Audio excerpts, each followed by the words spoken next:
भिडियोमा चाहिँ हामी नेपाल टेलिकमको रोमिङ सर्भिसको बारेमा हेर्छौँ।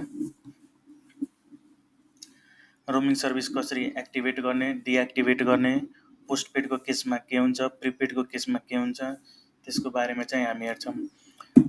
एक्टिभेट गर्न वा डिएक्टिभेट गर्न रोमिङ बोथ प्रिपेड र पोस्टपेडको केसमा चाहिँ हामीले *1415*7# गर्नुपर्छ। यदि हामीले यो डायल गऱ्यौँ भने एउटा मेनु आउँछ, त्यहाँ चाहिँ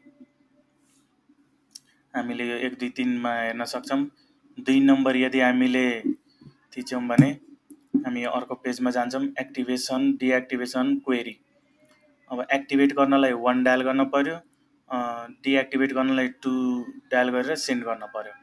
सो यो चाहिँ रोमिङ एक्टिभेट गर्ने र डिएक्टिभेट गर्ने केस हो। बोथ प्रिपेड र पोस्टपेडको केसमा चाहिँ सेम हुन्छ, तर केही स्पेशल केसहरू चाहिँ हुन्छ। जस्तो प्रिपेडको केसमा चाहिँ बाई डिफल्ट चाहिँ इन्डिया ब्याक सबै देशको लागि चाहिँ बाई डिफल्ट रोमिङ एक्टिभेट गरेको हुन्छ प्रिपेडको केसमा। अनि कुनैमा छैन भने चाहिँ त्यही पुरानो यो मेथड युज गरेर चाहिँ अप्लाई गर्न सकिन्छ। इन्डियाको केसमा पनि यही मेथडबाट चाहिँ त्यो रोमिङ एक्टिभेट गर्न सकिन्छ। त्यो एक्टिभेसन गरेपछि चाहिँ त्यो इन्डियाको लागि चाहिँ अप्सन आउँछ, इन्क्लुडिङ इन्डिया एक्सेप्ट इन्डिया भनेर। त्यो बेला चाहिँ हामीले इन्क्लुडिङ इन्डिया गर्न पर्यो।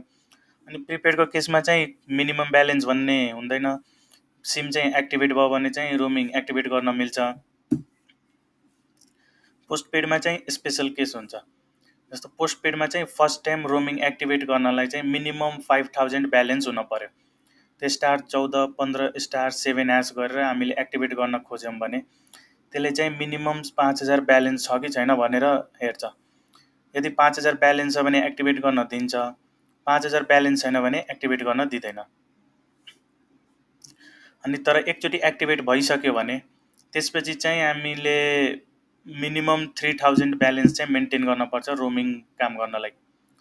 सपोज 5000 ब्यालेन्स थियो, हामीले एक्टिभेट गऱ्यौँ, त्यसपछि चाहिँ हामीले 2500 रुपियाँ चाहिँ कल गरेर सकायौँ। 2500 त सक्दैन, 2000 सक्ने बित्तिकै चाहिँ डिस्कनेक्ट हुन्छ। अनि त्यसपछि चाहिँ फेरि पैसा हाल्यौँ भने अटो फेरि चल्न थाल्छ। त्यो बेला चाहिँ हामीले फेरि गरिराख्न पर्दैन, *1415# गरिराख्न पर्दैन। 3000 भन्दा तल गयो भने चाहिँ आफै डिएक्टिभेट हुन्छ। अनि 3000 भन्दा बढी ब्यालेन्स मेन्टेन भयो भने त्यो फेरि काम गर्न थाल्छ। त्यही भएर चाहिँ पोस्टपेडको केसमा चाहिँ यो एउटा स्पेशल केस नै हुन्छ पोस्टपेड नम्बरहरूको लागि। अनि रोमिङ पनि कुन